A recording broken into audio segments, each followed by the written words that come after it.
Welcome Ann Arbor 7th graders to our Asynchronous class. We really miss you today. Today you're going to be watching this video as you read and analyze source number 3. Then you'll work on your own as you read and analyze source number 4.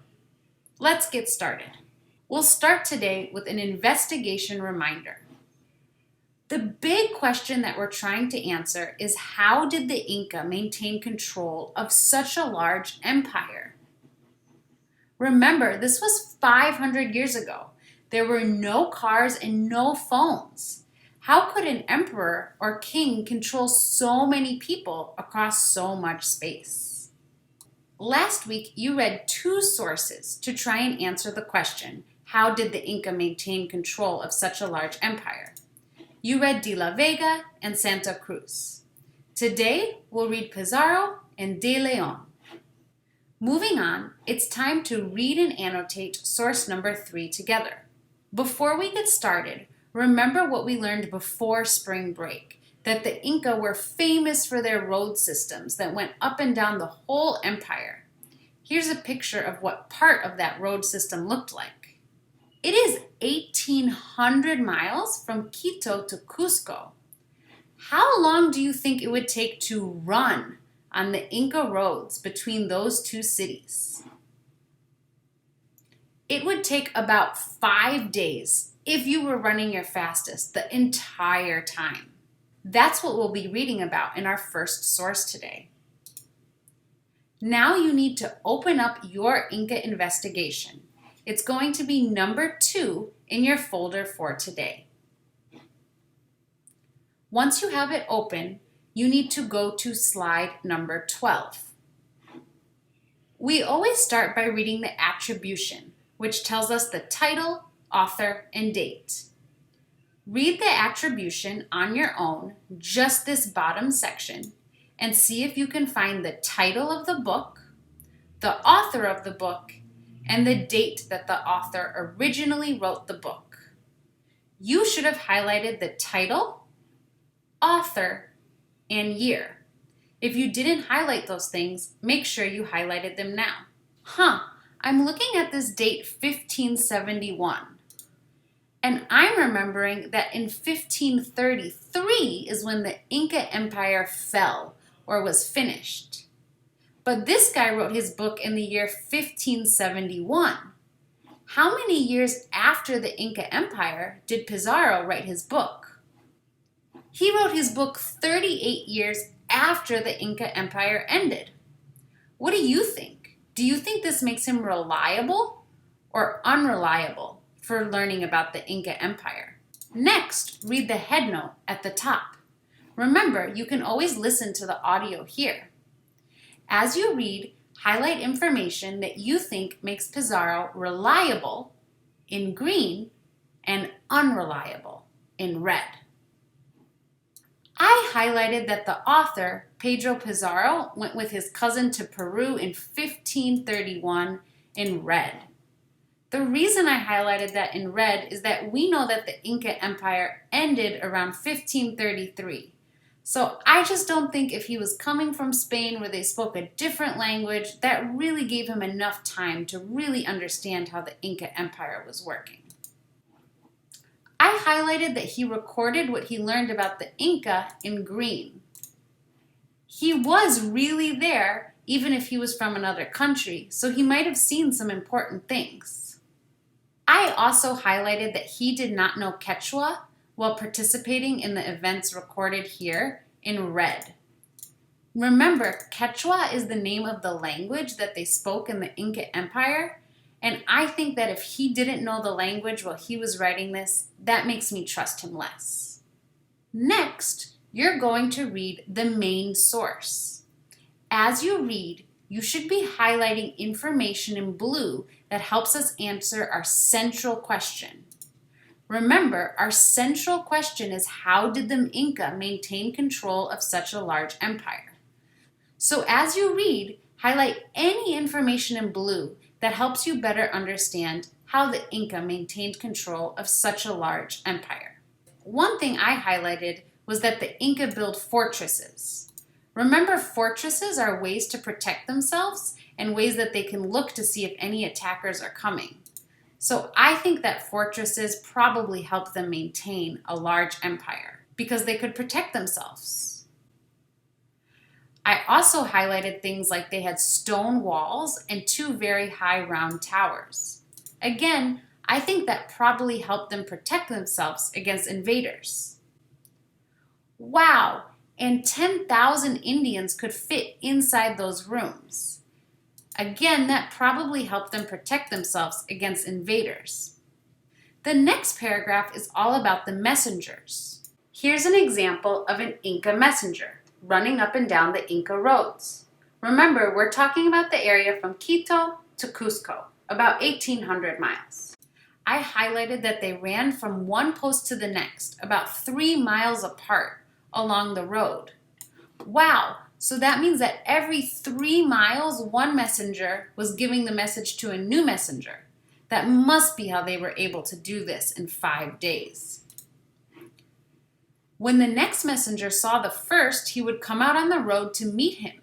And while the first one was still running, this first messenger gave great cries, so his message was all told by the time he reached the messenger. Oh, that's super smart, so no one ever had to stop running. That must be what they're using these shells for, to make their voices louder so that the messengers can hear each other.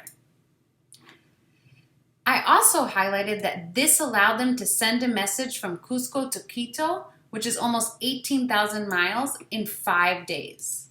The fact that they were able to send messages so far away from each other in only 5 days probably really helped the emperor maintain control of all this land.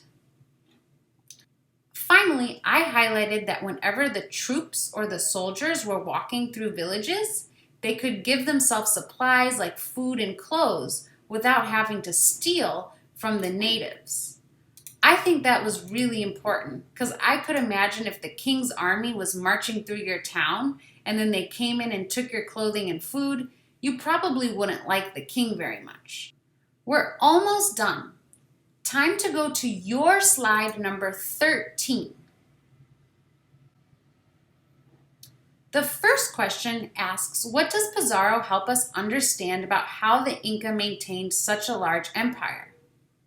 Well, it seems to me like he talked about 1, 2, 3 things that really helped the Inca maintain a strong empire. Let's start with number 1. This first paragraph is all about the fortresses that protected the people and the cities. So that's what I would write for number 1. They built large fortresses to protect the city and the people from invaders. That definitely helped them maintain a large empire. Number 2. What did we read about in the second paragraph that helped us better understand how the Inca maintained control of such a large empire? Write it here for number 2. For my number 2, I wrote the Inca had messengers that could quickly get messages across really far distances, like 1,800 miles in 5 days. Wow! Yours might look a little different, but you should say something about the messengers and how quickly they could get messages. There's one more thing we learned from Pizarro about how the Inca maintained control of such a large empire. See if you can find it from the third paragraph and write it in your own words. I wrote the soldiers had storehouses to get food and clothes so they didn't have to steal from people. Again, yours might look a little bit different, but you'll want to say something about how the soldiers didn't have to steal from people. Let's move on to talk about some reasons that he's reliable and some reasons he's not so reliable. One reason I can think of that he's reliable is he was in the Inca Empire from 1531 to 1533. And that's when the Inca Empire still existed. So that tells me he must be reliable. But there's also some things that make me think he's not so reliable. First of all, remember, he didn't know the local language of Quechua. which makes me think it would be really hard for him to understand everything that was going on. So I'm going to write here, he didn't speak the local language, Quechua. Another thing that makes me think he's not so reliable is that he's from Spain. He's from a totally different country. I would find it much more reliable to learn about these things from someone who is actually a messenger or someone who actually lived in one of these fortresses. The fact that he was an invader from another country makes me not trust him as much. So I'm going to write, he was an Inca. He was an invader from another country. How could he know about Inca customs? Finally, he wrote his book 38 years after the Inca Empire ended. Again, I just don't think that makes him that reliable. I would have much preferred him to have written it closer to when the empire actually ended. So again, I'm going to write here, he wrote his book 38 years after the Inca Empire ended. Great job! Your job for the rest of class is to make sure that you finish slides number 14 and 15. You have two choices. You can watch a video, just like this one, for help with it. Or if you feel like you know how to do it on your own, you don't need to watch the optional video. There are two things that you're going to need to know about.